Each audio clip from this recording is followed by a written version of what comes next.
And there he was, the CEO of Starbucks, Howard Schultz, with his whole team of men. And they made a very famous visit to Eretz Yisrael many years ago. And they met none other on their trip. They met none other than the Rosh Yeshiva of the Mir Yeshiva. At that time, the great Rabbi Nosson Tzvi Finkel, Zechet Tzadik Lebracha. Now they made their way all over Israel. They visited the entire land. And then they made sure to stop by the Rosh Yeshiva of the Mir. They came in and they sat down in front of Rabbi Nosson Tzvi.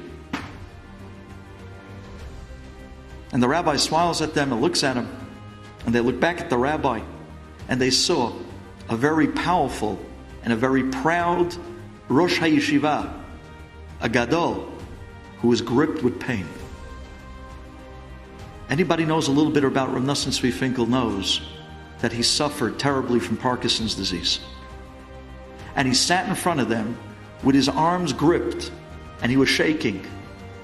But behind the shaking and the pain, there was such a smile of a serenity of what a true Talmid Chacham reaches when they find the depths of Torah in life. And they looked at the rabbi. And the rabbi looked back at Howard Schultz. And he smiled. And he said to Howard Schultz, "Tell me, what did we learn from the Holocaust?" Howard Schultz looks back at the rabbi and says, "Rabbi, we learned from the Holocaust, never again." The rabbi says, very nice. He turns to the next guy in the group of partners of the Starbucks crew. "So what do you think? What did we learn from the Holocaust, my friend?"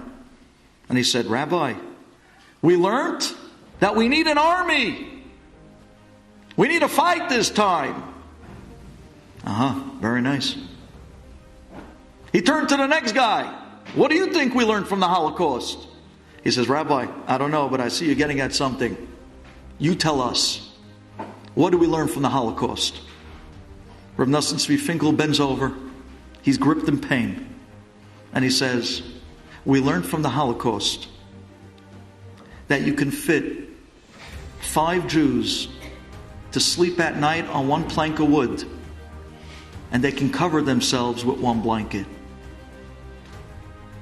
That's what we learned from the Holocaust. And boy, was he right. Because when the Jews got off of those cattle cars, when they got off of the trains on their way into Auschwitz,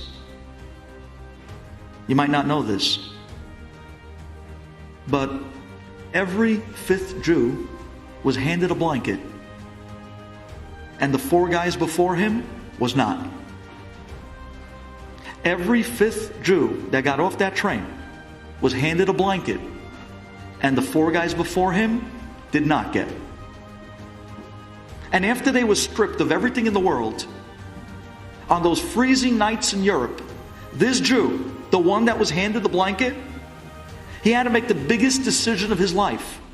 Do I share the blanket or not? Do I share it with the other 4 who didn't get one?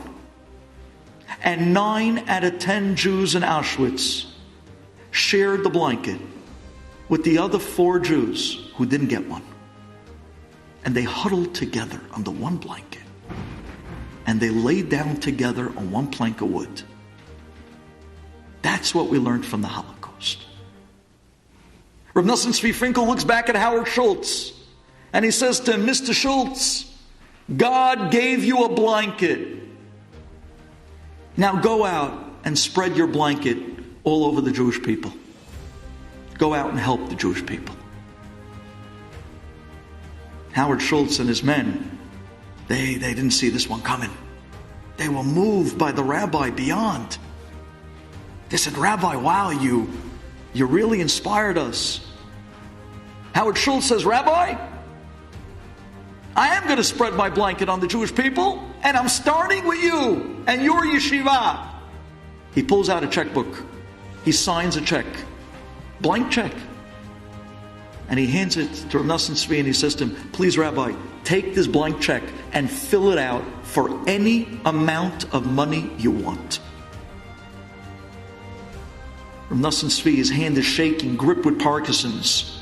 And he looks at Mr. Schultz and he says to him, "Any amount?" He says, "Yes." "For anything I want?" "Yes, Rabbi. I'm ready to spread my blanket, starting with you. I want to help you." At that time, the Mir Yeshiva was running a $2 million budget a month. A month. Rabbi Nosson Tzvi takes the checkbook, his hand is shaking. He pulls out a pen. He starts to fill out the checkbook with his hand shaking. He's trying desperately to keep the checkbook straight and at the same time to fill out the numbers with Parkinson's disease. He finally fills out the checkbook, and he fills out the check for $1,200. And with all his strength, he pulls the check out of the book and he starts waving the check. And Howard Schultz looks at the rabbi and says, "That's it? You made the check for $1,200? Rabbi, you could have made it for any amount you wanted." Rabbi Nosson Tzvi says, "Yeah, I know."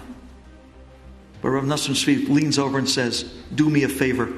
He hands Howard Schultz the check for $1,200.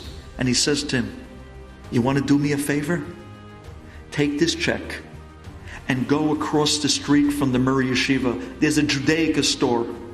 And buy yourself a pair of tefillin. And put on that pair of tefillin every single day. Do that for me." Amazing. Amazing what Gidolim are. Amazing their different way of looking at things in life.